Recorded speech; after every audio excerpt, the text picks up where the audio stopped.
Daily Bible reading, 2 Samuel chapter 4. When Ishbosheth, son of Saul, heard that Abner had died in Hebron, he lost his heart, and all Israel was alarmed.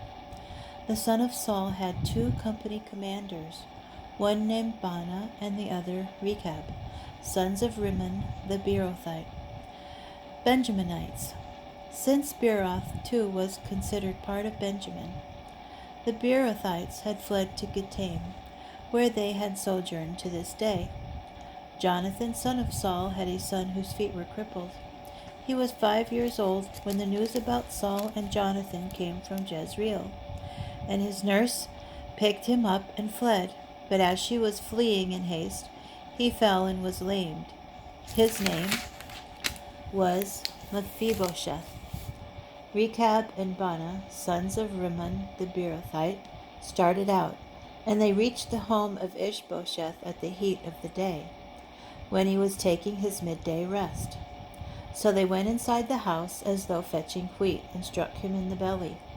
Rechab and his brother Baanah slipped by, and entered the house while he was asleep on his bed in his bedchamber, and they stabbed him to death.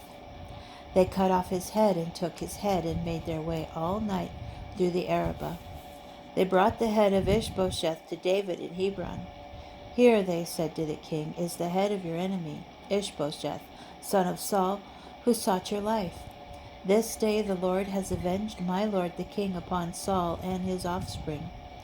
But David answered Rechab and his brother Baanah, the sons of Rimmon the Beerothite, and said to them, "As the Lord lives, who has rescued me from every trouble? The man who told me in Ziklag that Saul was dead thought he was bearing good news to me. But instead of rewarding him for the news, I seized and killed him. How much more then, when wicked men have killed a blameless man in bed in his own house? I will certainly avenge his blood on you, and I will rid the earth of you."